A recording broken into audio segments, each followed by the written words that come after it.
आज हम यहाँ पर इस क्लास में आए हैं आपकी जो हाफ ईयरली एग्ज़ाम है। हाफ ईयरली एग्ज़ाम है उसमें एग्ज़ाम से रिलेटेड मैथ्स के जो आपका पेपर रहेगा उसमें कुछ इंपॉर्टेंट क्वेश्चन जो कि पेपर में आएंगे। तो आप यहाँ पर देखिए किस प्रकार के क्वेश्चन आएंगे, क्वेश्चन का सोल्यूशन मैं आपको बताऊँगा। तो फर्स्ट स्टार्ट करते हैं हम।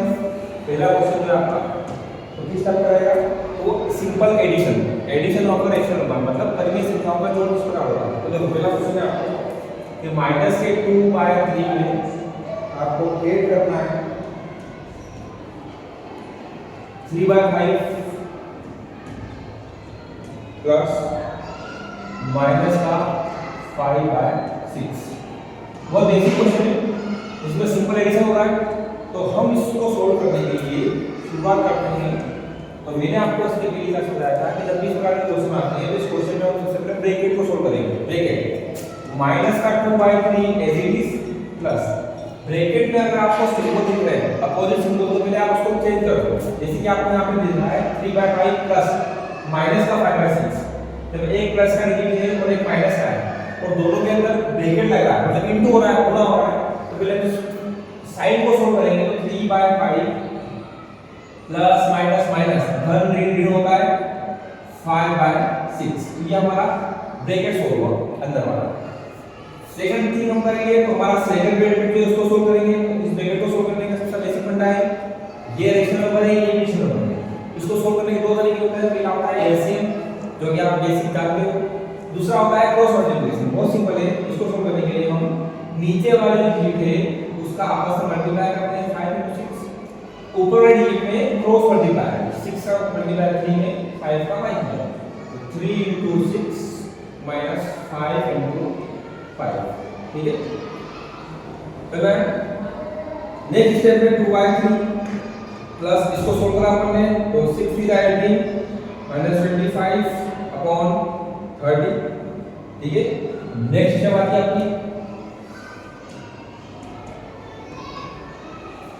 नेक्स्ट स्टेप में माइनस का 2/3।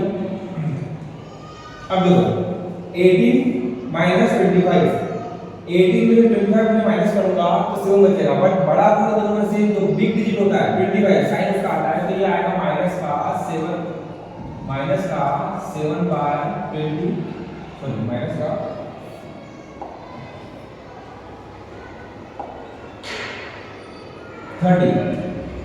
क्लियर। अब यहां से इसको सोल्व करना है, दोनों माइनस के वापस से क्रॉस मल्टीप्लिकेशन में करें, नीचे वाले का मल्टीप्लाई नीचे वाले, ठीक है, ऊपर क्रॉस मल्टीप्लाई 2 into 30 -7 into 3। इसको मल्टीप्लाई करा 30 टू जा 60 माइनस का 7 3 जा 21 अपॉन में 90। दोनों माइनस के जब यहां पे आपने देखा था एक माइनस का एक प्लस का होता है तो सबसे होता है घटता है। यहाँ पे दोनों माइनस है, दोनों का सेम साइन के होते हैं, प्लस प्लस तो भी आपको प्लस करना है, ऐड करना है, माइनस माइनस तो भी आपको ऐड करना है। तो 60 और 21 हो जाएगा 81। यहाँ पे आपको पता था कि 25 बड़ा था साइन उसका आया था, यहाँ पे भी बड़ा था दोनों में से 60 साइन उसका आया था आपको में 90। ये आपका आंसर है, एक रेशियो नंबर को सिंपल ऐड करने का। क्लियर है, ठीक। इस बार हम बात करते हैं सेकंड क्वेश्चन की। सेकंड क्वेश्चन होता है आपसे कि आपको स्क्वायर रूट निकालना है, स्क्वायर रूट निकालना सेकंड क्वेश्चन। फाइंड आउट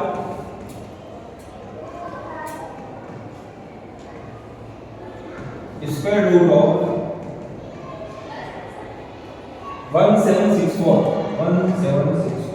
वो सिंपल क्वेश्चन है, आपको इसका फाइनल रूट इसका वर्गमूल निकालना है, स्क्वायर रूट निकालना है।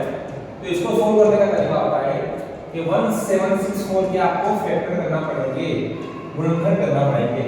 गुणनखंड करने का सबसे तरीका होता है कि जो आपको नंबर डालने हैं, जो आपको संख्या डाली है उसके इकाई के अंतर यूनिट डिजिट प्लेस पे आपको देखना है कि कौन सा नंबर है 2 4 6 8 10। अगर ये मॉडिफाई किया तो आप उसको 2 से डिवाइड करना है, सिंपल 2 से डिवाइड करा 2 8 जा 16, 2 8 जा 16, 2 2 जा 4 2 से डिवाइड करा 2 8 2 4 जाए 2 4 जाए 2 1 और 1 है तो 1 हम जानते हैं कि एक विषम संख्या है, इसके लिए हम उसका 3 से 1 डिवाइड करते हैं, 3 से हमने करना है तो 3 से डिवाइड करने का इसको बिल्कुल जाएगा 3 से, तो 3 से क्या होगा 3 1 जा 3 मिनिमल 3 4 जा 12, रिमेनिंग 2 3 7 जा 21, फिर 3 से क्या कर सकते 3 4 जा 12, ओके, रिमेनिंग 2 3 9 जा 27, फिर 7 से क्या करते हैं 7 7 जा, तो फिर 7 से क्या 7 जा। फैक्टर करने का सिस्टम ऐसे होता है कि आप यूनिट डी पे देखो, जो यूनिट डी पे नंबर है 1 2 3 4 वो किसकी टेबल में आता है उसके अकॉर्डिंग आप इसे फैक्टर कर सकते हो, ठीक है। तो हमको सबसे करना 1764 का आपको अंडर निकालना है, अंडर निकालना है। इसके में फैक्टर करेगा, फैक्टर को आपको अंडर निकालना पड़ेगा, ये फैक्टर को अंडर निकालना के क्या है 2 2 3 3 7 7 2 2 3 3 7 7। इस अंडर रूट का बेसिक होता है कि इसका मतलब होता है कि आपको इसमें से दो दो के पेयर में से एक को निकालना है। 1764 इन दो का पेयर है तो 2 इन दो का पेयर है तो 3 इन दो का पेयर है तो 1। इसका आंसर आता है 1764 3 + 6 7 जा 42, ये आपका आंसर है 42। क्लियर, ठीक। इसके बाद बात करते हैं क्वेश्चन की। तो ये क्वेश्चन है आपसे बोला गया है find the side of group. Question है थोड़ा कि find the side of a group, find the side of a group where whose lateral surface area whose lateral surface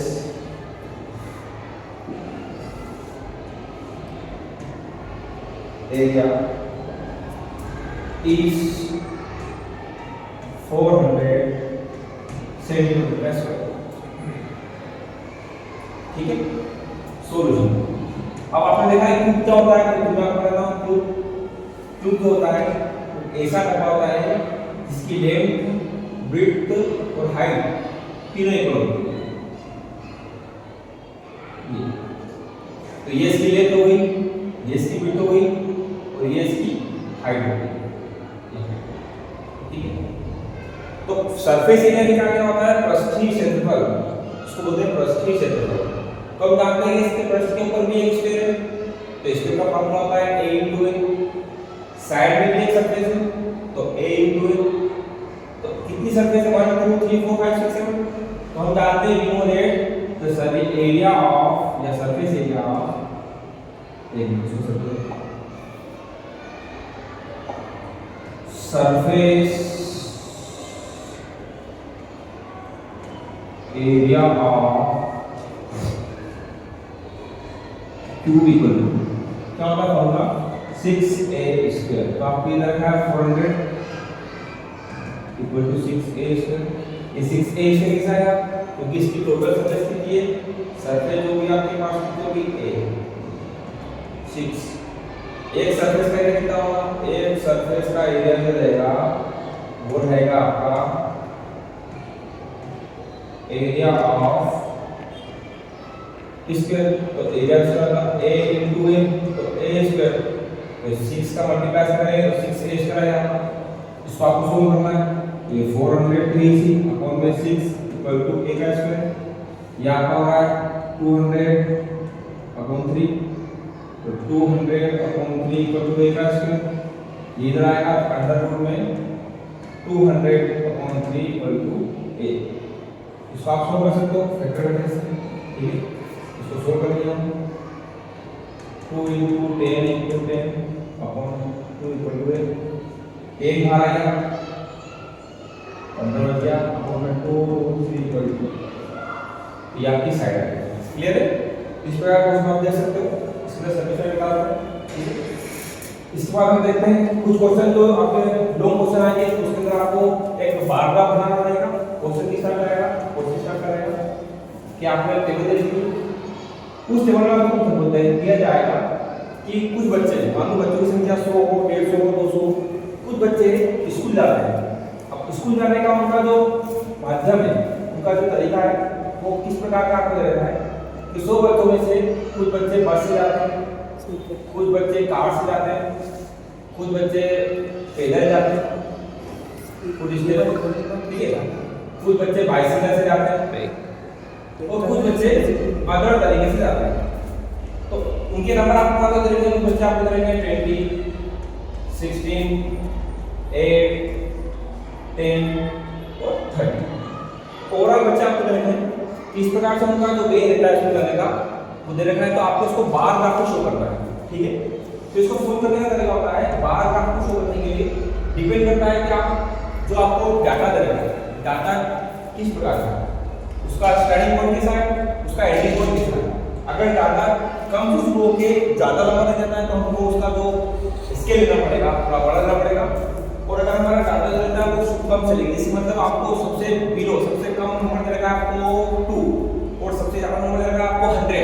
तो हम तो स्केल लेंगे तो हमको ऐसा लेना है कि हम 2 से लेके तो 100 तक की संख्याओं को चित्र में दर्शा सकते हैं। अब यहाँ पे हमारा सबसे लोएस्ट नंबर 8 है, सबसे हाईएस्ट नंबर 30 है, तो हम फायदा करेंगे। हमने एक बार बनाया इसका होगा ये सिंपल लिखाएंगे, ये होता है आपका y एक्सिस और ये होता है x एक्सिस, ठीक है। इधर आपका आता है नंबर ऑफ स्टूडेंट, कितने बच्चे हैं, और इधर आप वे ऑफ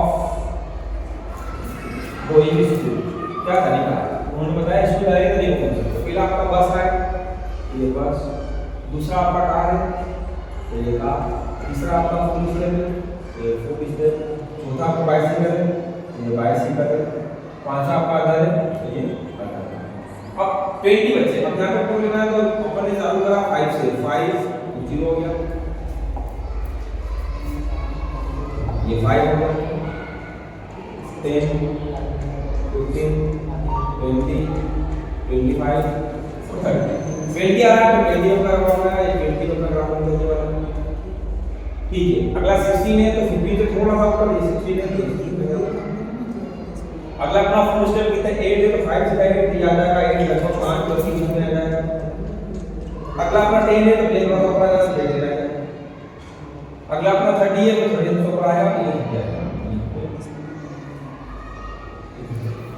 इस प्रकार का आपको एक जो चीजें बताएगा इसको अगर बार बार उसको दर डाले के बाद उससे हम बता सकते हैं कि बच्चों की जानकारी को एक चित्र में या बार बार कैसे सोचते हैं। ओके, क्लियर है।